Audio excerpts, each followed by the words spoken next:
यहाँहरू सम्पूर्णमा नमस्कार। आज 30 वैशाख 2083 साकेला सांस्कृतिक पार्क धरान 17 मा हामी छौँ। किराया वडा 8 को चाहिँ सदा चाहिँ विगतका वर्षहरूमा पनि डिस्प्लेको टाइममा चाहिँ नि यस्ता प्रोग्रामहरूमा यो टाइपको हामीले घरहरू बनाउने गरेका छौँ र बनाउँदै आइरहेका छौँ र बनाइ नै रहेका छौँ। यसै अन्तर्गत जेठ 2 गतेको प्रोग्रामको लागि हामी लागि परेका छौँ। यता यो भित्र भएको यस्तो छ।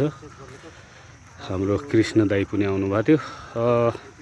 कमल दाई हुनुहुन्छ, हाम्रो अग्रज डम्बर राई, मेरो नाम राशि मदन खालिङ भाइ, चन्द्र खालिङ दाई हुनुहुन्थ्यो अगाडि, उहाँ फर्किसक्नु भएको छ।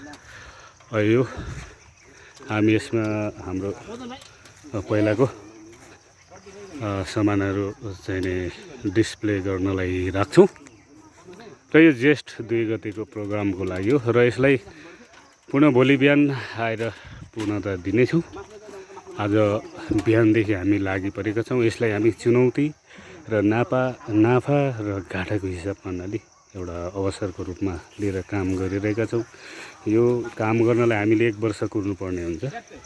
त्यसैले यसलाई हामीले एउटा अवसरको रूपमा र आफ्नो चाहिँ नि संस्थाको लागि गर्नुपर्छ भनेर लागि परेका छौँ र बनाइरहेका छौँ। यहाँहरूको त्यसको लागि साथ सहयोगको चाहिँ नि अपेक्षा छ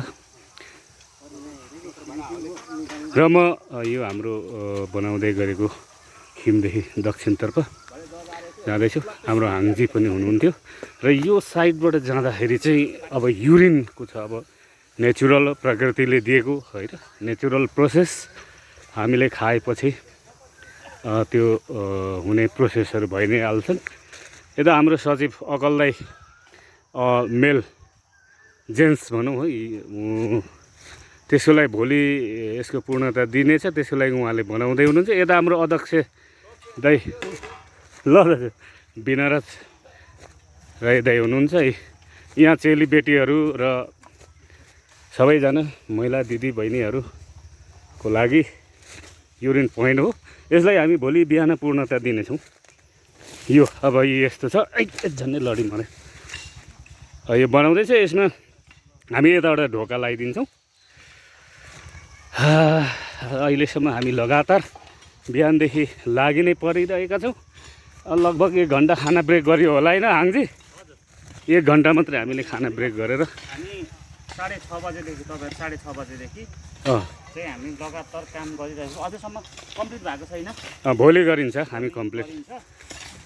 ल ओके। धरान 15 मा पनि साकेला छ। त्यसै कारणले गर्दाखेरि एकजुट उता एकजुट यता ल ओके अवस्था छ। ल है हाङजी ल ल यता लु लागिराख्नु भएको छ उहाँहरू। अझै थाकेको छुइनँ म गर्छु भन्दै हुनुहुन्छ।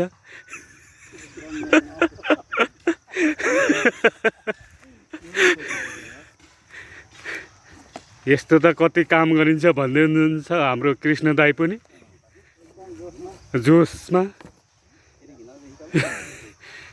हस् त यस्तै हाम्रो चाहिँ नि संस्थाको भिडियोहरू म बनाउँदै सेयर गरिराखेको हुन्छु। यहाँहरू नरिसाइदिनुहोस्। हवस् त तपाईँ हाम्रा दिनहरू सुखद रहन्। Thank you.